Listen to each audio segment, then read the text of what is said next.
नमस्कार। देश और दुनिया की तमाम बड़ी खबरों को लेकर मैं फिर से एक बार हाजिर हूँ। तो आइए जान लेते हैं आज के मुख्य समाचार क्या हैं और क्या है देश और दुनिया का ताज़ा अपडेट। साथ ही आप जान पाएंगे देश और राज्य की सरकारों ने क्या किया ऐलान और क्या दिया बड़ा बयान। सबसे पहले एक नज़र सुर्खियों पर। जीएसटी में सुधार के कारण दीपावली में 6 लाख करोड़ तक पहुंची बिक्री। वित्त मंत्री।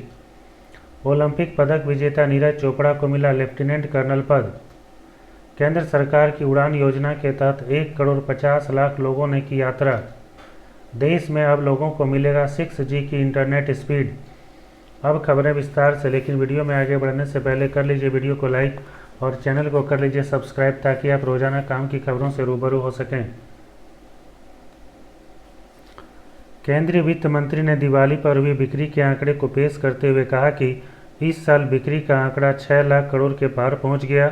उन्होंने इसका कारण जीएसटी में कटौती को बताया। साथ ही यह भी कहा कि अपने देश में बने सामानों की मांग के कारण भी दिवाली पर रिकॉर्ड तोड़ बिक्री हुई है। आंकड़ों से यह भी पता चलता है कि दिवाली के मौके पर व्यापार में उछाल से लॉजिस्टिक, ट्रांसपोर्ट, खुदरा सहायता, पैकेजिंग और डिलीवरी क्षेत्र में लगभग 50 लाख लोगों के लिए अस्थायी रोजगार पैदा होने का अनुमान है।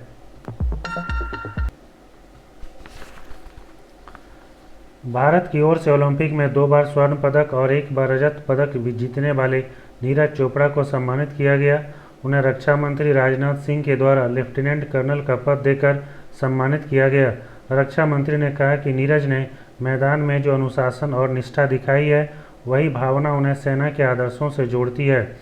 आपको बता दें कि नीरज चोपड़ा को वर्ष 2016 में भारतीय सेना की राजपूताना राइफल्स रेजिमेंट में शामिल किया गया था। नीरज चोपड़ा का जन्म पानीपत में 1997 को हुआ था। इन्होंने अपने प्रदर्शन से न केवल भारत को बल्कि भारतीय सेना को भी गौरवान्वित किया है। इसके अलावा भी नीरज चोपड़ा को कई पुरस्कार मिल चुका है, जैसे पद्मश्री, मेजर ध्यानचंद खेल रत्न, अर्जुन पुरस्कार आदि। केंद्र सरकार की उड़ान योजना यानी उड़े देश का आम नागरिक के तहत अब तक लगभग 1,50,00,000 से ज़्यादा लोगों ने यात्रा की। यह करोड़ 9 साल पहले शुरू की गई थी। नागरिक उड्डयन मंत्रालय के अनुसार अब तक 600 से ज़्यादा मार्गों पर उड़ानें शुरू हो चुकी हैं। उड़ान योजना को 2016 में शुरू किया गया था, जिसका उद्देश्य भारत में हवाई यात्रा को सुलभ और किफ़ायती बनाना था। मंत्रालय की ओर से कहा गया कि उड़ान सिर्फ योजना नहीं बल्कि बदलाव का प्रतीक है। उत्तर प्रदेश की सरकार निवेशकों को अपने राज्य की ओर आकर्षित करने के लिए नई योजना लेकर आ रही है। इसके तहत देश के 5 महानगरों मुंबई, हैदराबाद, बेंगलुरु, चेन्नई और नई दिल्ली में इन्वेस्ट यूपी के सैटेलाइट प्रमोशन ऑफिस खोले जाएंगे। इसका उद्देश्य देश के बड़े औद्योगिक केंद्रों से पूंजी निवेश को सीधे उत्तर प्रदेश तक लाना है। उत्तर प्रदेश के मुख्यमंत्री योगी का कहना है कि उत्तर प्रदेश अब केवल उपभोक्ता राज्य नहीं बल्कि निवेशकों का पसंदीदा गंतव्य बन चुका है। अभी तक भारत के लोग 4G और 5G की इंटरनेट स्पीड का उपयोग कर रहे थे, लेकिन अब लोगों को बहुत जल्द 6G की इंटरनेट स्पीड मिलने वाली है। देश की और लोगों की ज़रूरत को ध्यान में रखते हुए भारत ने ब्रिटेन के साथ मिलकर नया कनेक्टिविटी और इनोवेशन सेंटर शुरू करने के लिए हाथ मिलाया है। यूके इन इंडिया ने सोशल मीडिया एक्स पर एक पोस्ट के जरिए यह जानकारी दी है और कहा है कि यह प्रयास 6G के भविष्य के निर्माण की दिशा में एक बड़ी छलांग है। आपको बता दें कि अभी हाल ही में ब्रिटेन के प्रधानमंत्री ने भारत का दौरा भी किया था। आज जमाना इलेक्ट्रॉनिक्स का है और इलेक्ट्रॉनिक्स को ताकत मिलती है सेमीकंडक्टर से। चाहे मोबाइल फ़ोन हो, चाहे उपग्रह के पार्ट्स हों, सभी जगह सेमीकंडक्टर का उपयोग हो रहा है और यह ब्रेन के रूप में काम करता है। बीते दिन केंद्रीय मंत्री अश्विनी वैष्णव ने बेंगलुरु में नए सेमीकंडक्टर डिज़ाइन के ऑफिस का उद्घाटन किया, जो 2 नैनोमीटर चिप तकनीक पर काम करेगा।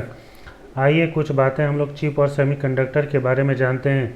सेमीकंडक्टर का प्रयोग चिप बनाने में होता है। प्रत्येक चिप में लाखों अरबों माइक्रो स्केल स्विच होते हैं, जिन्हें ट्रांजिस्टर कहा जाता है। यह ट्रांजिस्टर इलेक्ट्रिक सिग्नल को कंट्रोल करता है। यह ठीक वैसे काम करता है जैसे ब्रेन सिग्नल को भेजता है। 2 नैनोमीटर यानी पतला चिप जो कम जगह लेता है और अधिक काम करता है। साइज़ कम, जिसके कारण बिजली की खपत भी कम होती है।